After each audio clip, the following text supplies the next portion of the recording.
Sanctuary is the world in which the story of Diablo takes place. And it's the battleground for the souls of humanity and the fight between angels and demons. Sanctuary is a vast world, and there'll always be something new in every area, like hordes of enemies, safe haven towns, resources to gather, events, quests, and more. We wanted to bring Diablo IV artistically more back towards like Diablo II, the much darker style. It's very macabre. The artists and designers have had so much fun working on it, and it's just been a joy to create for us. How would the people of Sanctuary show their world? What kinds of art would they use to describe the world? One of the things we really wanted to do was make the game feel like a painting. Everything was built by a wonderful group of people who love Diablo as much as you do. We have 5 unique zones. Each of the regions has its own kind of flavor and ambient life. We take a lot of influence from what our concept artists give us, and I know they take a lot of influence from real life. There's Kyrgyzstan, which is the sort of desert. It's amazing with its sweeping sand dunes. Skazglen, which is inspired by Scotland. Fractured Peaks is inspired by the Carpathian Mountains. The Dry Steppes is sort of our mountainous desert region, and Hawazar is the swampy region of the south. Whether you're on a mount or on foot, it's a joy to go from one region to the next. Also, the region transitions are really beautiful and stunning to see. Making sure that it felt sort of geologically true was really important. If you walk from Fractured Peaks into Hawazar, you'll cross all of these waterfalls caused by snowmelt. So you can actually see the snow melting in Fractured Peaks through waterfalls, entering into Hawazar and entering the large basin that fills Hawazar with all of the swamp water. We have all the different environments in the overworld, and we tried to make sure there was some parity with those in the dungeons. We have dungeons that are flooded, and there's like moss everywhere. It very much fits in with that Skazglen environment. Kyrgyzstan is all desert, so we have dungeons filled with sand. All the dungeons are particularly placed to make sure that they feel like this is a thing that could be in this part of the world. It fits here, it belongs here.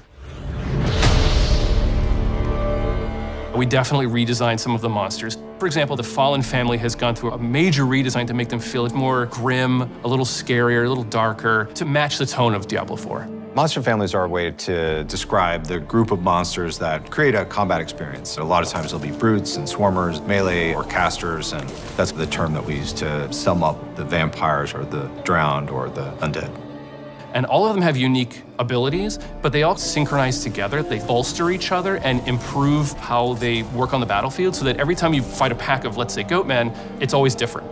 We wanted to make sure that the monster families all felt like they fit in their environments, and so our creature team did a really good job of making these different versions of them that have adapted to their environment. There's snowy goatmen and Fractured Peaks and some of the colder areas versus lightning goatmen are in dry steppes and kind of the more arid areas. Hawazar has a lot of poison spiders. Each of the regions has its own kind of flavor, and it's pretty exciting to discover. We have some really cool new snake men, the Nangari. We've seen snake men in Diablo before, but these guys are just really twisted amalgamations of multiple snake heads, even human body parts. We have skeletons, we have undead, we have ghosts. All the things that you would expect to find from a Diablo game. Spiders have been around in Diablo forever, but the spider host was a cool new twist. It's a giant spider that attaches to a corpse and then puppets it at you, and when you kill it, it explodes with tons of baby spiders, and then those little spiders come after you, and I feel slightly guilty about traumatizing a lot of people with it. We also have wildlife, deer, snakes, bugs, dogs. You can pet the dogs, by the way. So many people ask to pet the dog. It was actually a lot of hard work to figure out how to pet that dang dog. You have so many activities that you might run into. It could be a stronghold, it could be side quests. You might have key dungeons to do. There could be bounties to pick up. You might encounter a world boss. You might encounter an invasion event of some kind. We have much longer, sort of narrative-heavy side quests, and we have some shorter side quests, so you never feel like you're always doing the same thing. The pacing is always a little bit different. One of the things that I really loved about our announcement was the by 3 They Come cinematic. I was able to build a quest where you actually get to go to those places. You get to go to the town. You get to go inside the chapel.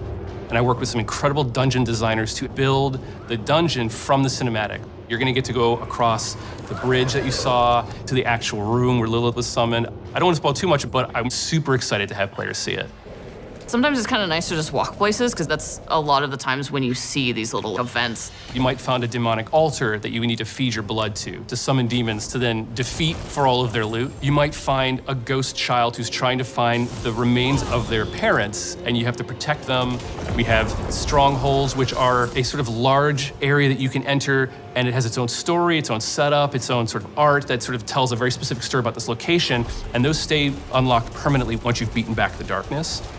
We did a lot of figuring out the balance between like how much space do we need for players to play through these dungeons versus how much space do we need to make them look cool. My favorite is this one called Endless Gates. It's got these teleporters, and these teleporters actually take you to other dungeons. So you'll end up in a cave, a crypt, or one of the ancients. And every time you go in, it's designed to change. And there's dozens of villages and towns that you will run into. The cities and towns are designed to be hubs. They're havens. They're places where you can find other players. They're good places to do all of your usual inventory management. Each region has its main city that you can get lots of side quests and lots of activities. We've really crafted the world to feel like there's always something just around the corner to find. In Diablo IV, you actually get to walk Sanctuary. It's a massive place that you can seamlessly explore with no loading in between zones, which is something brand new. It's a very immersive experience. What I love about it is that you can go in a direction and you might be searching for a particular quest or an item, and you'll come across a stronghold that you haven't explored before. You'll come across dungeons that have legendary affixes, or you might discover a side quest that you didn't even know about that fills in some bit of lore that you actually were interested in. There's any number of things that can happen along the road to your destination, and that's what I love about having this fast-paced. There are tons of different types of events in the world. It's been created to feel full of things to encounter, full of secrets to discover, full of characters to interact with, full of stories to find. We have these altars to Lilith that if you can find them, they will give you a permanent buff to all of your characters across the game. There are tons of them hidden everywhere. We also have these massive world bosses that are so big the camera actually has to pull out even further. And you're gonna have an opportunity to fight these bosses with your friends or with strangers to take down these huge world bosses. And the team has done just an incredible job making Sanctuary a world worth exploring and a world worth investing yourself in.